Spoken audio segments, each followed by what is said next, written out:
Good morning guys, कैसे हैं आप लोग। This is Aman Gupta.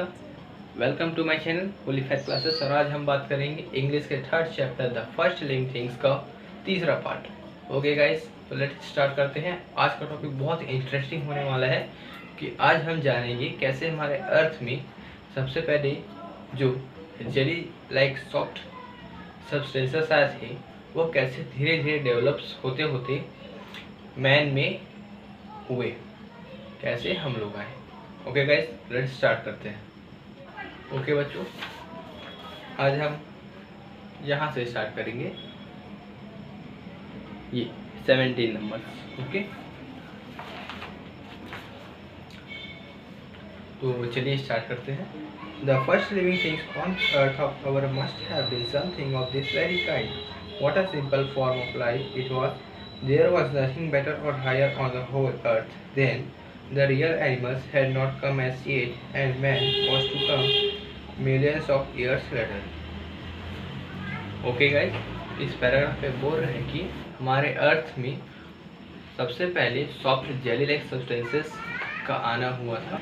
यह लाइफ का बहुत सिंपल फॉर्म था और उस टाइम अर्थ में इससे अच्छा और कुछ नहीं था। उस टाइम रियल एनिमल्स लोग भी नहीं आए थे। रियल एनिमल्स मतलब कि वह एनिमल्स होते हैं बच्चों जिनके हाथ पैर होते हैं।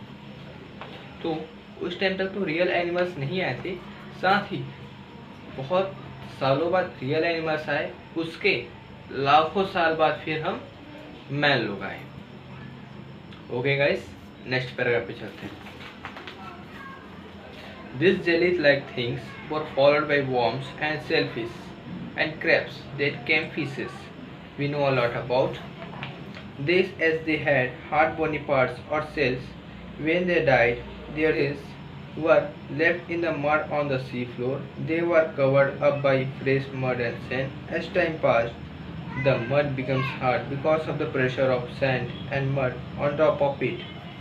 It got so hard that it becomes a rock. In this way, rocks were formed at the bottom of the sea. An earthquake or something else brought out the rock from under the sea, and it becomes dry land. Then this dry land was washed away by rain and rivers, and the shell which had been hidden in it for ages and ages came out. After studying them, we can find out what kind of things lived on our earth before man. Okay बच्चों, इस paragraph पे बोल रहे हैं कि soft jelly like substances के बाद worms वगैरह आए होंगे। वॉर्म्स मतलब होती है इल्लियाँ जो लंबे लंबे होते हैं, मिट्टियों के अंदर पाए जाते हैं, आप देख सकते हैं। दूसरा है सेलफिशेस, सेलफिशेस मैंने आपको पहले ही बता दिया था। और तीसरा है क्रैब्स, जैसे सी एनिमल्स आए होंगे ये सब। उसके बाद फिर डेवलप्स होते होते फिश आए। इन सी एनिमल्स के बारे में हम कुछ कुछ जानते हैं, जैसे कि इनमें क्या होते हैं, इनमें हार्ड बोने पार्ट्स होते हैं और सेल्स होते हैं। जब यह सी एनिमल्स समुद्र में रहते रहते ख़त्म हो गया है तो इनका बाकी पार्ट्स तो खैर चले जाएगा। अब इनका बच जाता है जो हार्ड बोनी पार्ट्स, वो है सेल्स और बोन्स। तो सेल्स और बोन्स जो है समुद्र के नीचे मड मतलब कि कीचड़ में रह जाते हैं। और क्या होता है, जैसे समय बीतता है इन कीचड़ों के ऊपर कोई और दूसरे सैंड्स, रेत और मड्स और आ जाते हैं, जिनकी वजह से समय के चलते ऊपर में रहने वाले रेत और मड्स अंदर के मड्स पे प्रेशर लगाते हैं, जिसकी वजह से अंदर में जो बोनी और सेल्स वाले जो मड है वह हार्ड हो जाते हैं। और ऐसे धीरे धीरे धीरे करके इतने हार्ड हो जाते हैं कि रॉक्स बन जाते हैं। रॉक्स मतलब चट्टान। ओके बच्चों, तो कुछ इस तरह समुद्र के नीचे चट्टानें बनना स्टार्ट हो जाती हैं। अब क्या होता है, अर्थक्वेक वगैरह आते हैं और साथ ही कुछ ऐसे नेचुरल इंसिडेंट हो जाते हैं जिनकी वजह से समुद्र के नीचे जो चट्टानें होती हैं वह पलटकर सूखी ज़मीनों में आ जाते हैं। सूखी ज़मीनों में आने के बाद टाइम के हिसाब से इनमें रेन्स और रिवर का पानी पड़ता है, जिसकी वजह से धीरे धीरे धुलने लगता है और उनके अंदर रहने वाले सेल्स और बोनी पार्ट्स हमें समय के साथ साथ हमें मिलते जाते हैं, जिससे हमें यह पता चलता है कि कैसे हमारे अर्थ में मैन के आने से पहले और कौन कौन से animals, sea animals, land animals आए थे। ओके बच्चों, नेक्स्ट पेज पे चलते हैं। We have seen that the first living things on our earth had their home in the sea. They could live only in water. If they came out and dried up, they died at once, as the jellyfishes dies today if it is left on the beach and dries up. But those jellyfishes and other sea animals which had tougher skins could stay a little longer on dry land. They did not dry up so soon, so gradually the soft jellyfishes and everything else like them became favor as they could not face dry and easily. Those with harder covering becomes more and more in number. Okay guys, तो इस paragraph पे बोल रहा है कि हमारे अर्थ पे आने वाले जो सॉफ्ट जेली लाइक सब्सटेंसेस और कुछ सी एनिमल्स थे, उन लोगों का घर समुद्र में था।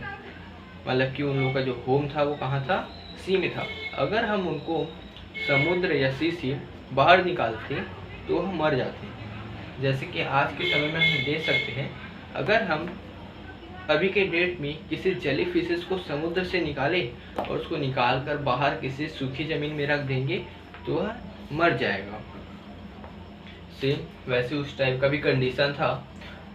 तो क्या हुआ, जो एनिमल्स का स्किन टफ था, हल्का सा हार्ड था और कुछ ड्राइस कि सूखेपन को सहने की क्षमता थी, वह एनिमल्स लोग धीरे धीरे कुछ टाइम के लिए लैंड में आते थे और ऐसे करते करते वह लैंड में आने का उनका जो एडेप्टेशन था वह हो गया।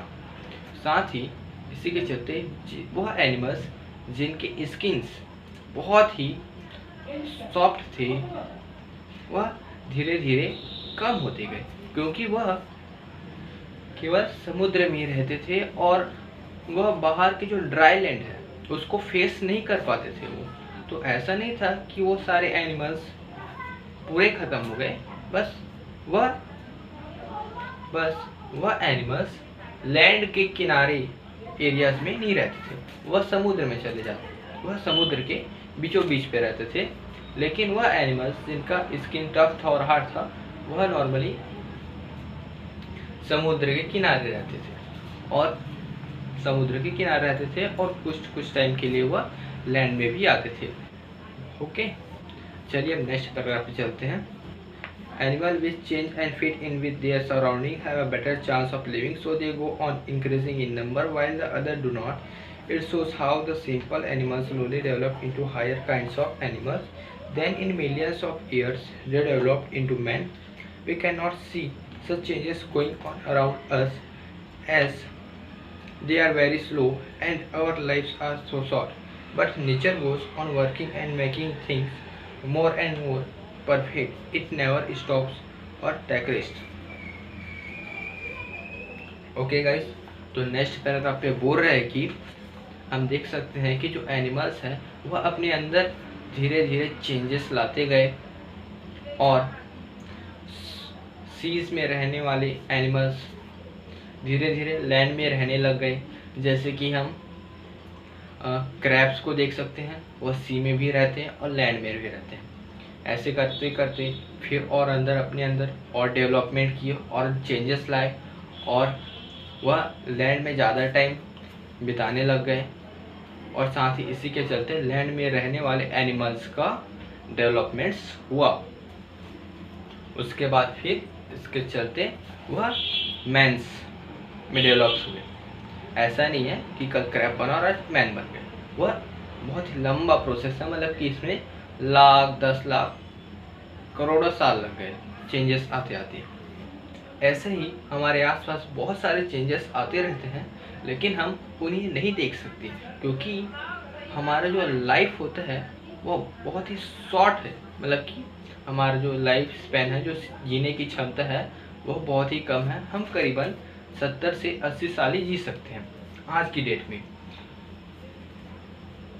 और साथ ही जो हमारे नेचर में होने वाले चेंजेस हैं वह इतने धीरे होते हैं, इतने स्लो होते हैं कि हम उन्हें देख नहीं सकते। जैसे कि मान लो कि अगर आप अपने घर पे पौधा वगैरह लगाते हैं तो आप उसको रोज देखेंगे तो आपको पता नहीं चलेगा उस पर क्या चेंजेस आ रहे हैं। लेकिन अगर उसी को आप हफ्ता या 3 दिन या 4 दिन ऐसे देखेंगे तो आपको लगेगा कि हाँ ये ग्रोथ कर रहा है, इस पर चेंजेस आ रहे हैं। सेम वैसे ही हमारा नेचर हमेशा कुछ ना कुछ अपने ऊपर चेंजेस करते रहता है और वह हमेशा काम करता है, वह रेस्ट नहीं लेता, वह आराम नहीं लेता। हमें अपने नेचर से ये बात सीखनी चाहिए।